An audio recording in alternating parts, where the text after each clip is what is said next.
Triple flower pole design mga idol na may red and white combination mga lods. Dito guys gumawa lang tayo ng simpleng design sa table skirting mga idol. Ang tela natin dito is 8 yards tapos ang cloth naman po natin is Gina silk sa 2 meters sa table.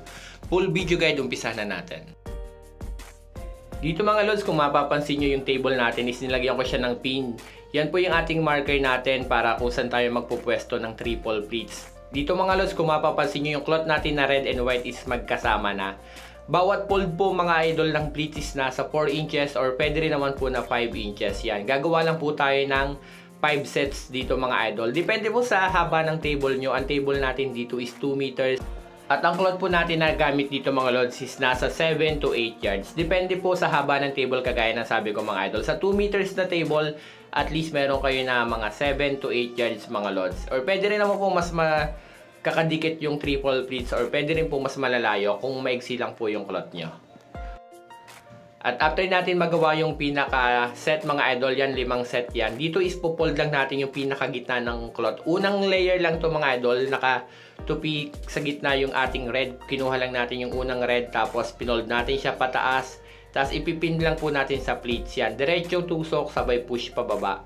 Tapos dito space kayo at least mga 6 inches. Tapos ipopold nyo ulit siya pataas sa isa namang pleats. Kasi triple pleats yan. Ipipin nyo naman siya sa kanang pleats. At dito naman sa kabila is fold ulit. Aangat lang po ulit kayo sa pleats sa kaliwa mga idol. Tapos dun nyo rin po siya ipipin sa pinakataas. Kasama po yung white. And after nyan, yung baba nyan mga lods, makikita nyo may triple pleats pa rin yan. Kasi kapartner yan ng red.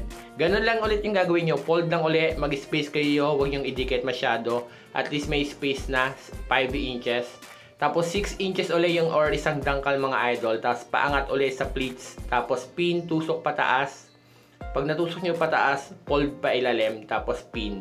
Ganyan lang siya ipinipin. Kung nahihirapan po kayo or nabibilisan, maggagawa po ako ng reels video na mas mabagal kung paano siya ipinipin mga lods yan. Dito ispipin lang ulit natin siya pataas. Tapos fold sa ilalim. Yan. And after nyan, dito isahatakan nyo lang yung pinaka pleats. Makikita nyo magkakaroon na siya ng shape na flower design. Kung sa tingin nyo is magulo, pwede nyo naman siyang ayus-ayusin pa. Dito isa hatak-hatakin lang natin.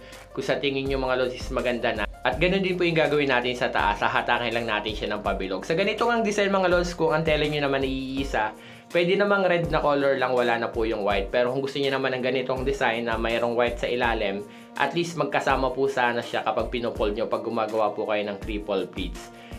Sa pinaka-white po natin sa nakalaylay, mas konti na lang po yung fold natin kasi mas mababa na siya. Fold lang po natin ng mga at least mga 8 fold, tapos mag-i-space ulit kayo ng at least mga 5 to 6 inches. Tapos pin ulit, tusok pataas, tapos fold nyo sa ilalim para mailak. Tapos susundan nyo lang po ulit yung pleats. Yan, may pleats po yan. Tapos fold ulit siya pataas. Tapos ipipin nyo lang siya mga lods. Tapos ganun lang ulit, hahatakin nyo lang siya hanggang sa lumabas na po yung pinaka flower pole design natin mga idol. Ganito lang gagawin natin sa lahat ng pleats na ginawa natin. Dire-diretso lang tayo hanggang matapos, hanggang sa kabilang dulo mga idol. Sa kabilang dulo, mas babagalan natin yung pagpipin para makita nyo kung paano siya pinipin or paano natin siya hinahatak mga idol.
dito nga mga lods, bibilisan na natin yung pinaka-video yan. Mag-demo lang tayo ng dalawang triple pleats na magkasunod para makuha nyo kung paano siya ipinipin mga idol. Kagaya ng sabi ko mga lods, kung nahihirapan po kayo, gagawa po ako ng reels video ng mas mabagal kung paano siya lagyan ng pin.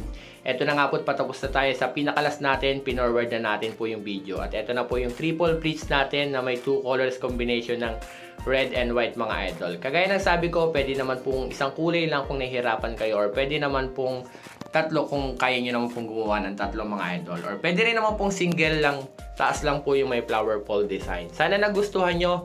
Follow for more at huwag nyo kalimutang i-share. Hanggang dito na nga lang po. Maraming salamat.